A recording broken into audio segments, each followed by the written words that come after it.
ఇక్కడ మన క్వశ్చన్లో చూసుకున్నట్లయితే when ethyl iodide is heated with dry silver oxide the product formed is అంటున్నారు. సో ఇథైల్ అయోడైడ్ అనేది డ్రై సిల్వర్ ఆక్సైడ్తో ట్రీట్ చేస్తే ప్రోడక్ట్ ఏం ఫామ్ అవుతుంది అని మనకి ఇక్కడ అడుగుతున్నారు. సో C2H5 అయోడైడ్ విత్ AgO2తో రియాక్ట్ అయితే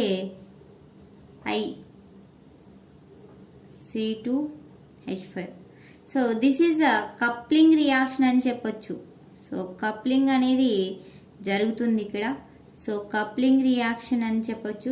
సో ఇక్కడ చూసుకున్నట్లయితే ఏం ఫామ్ అవుతుంది అంటే ఇక్కడ C2H5O C2H5 అనేది ఫామ్ అవుతుంది. అదేవిధంగా2AgI అనేది ఇక్కడ ప్రొడ్యూస్ అవుతుంది.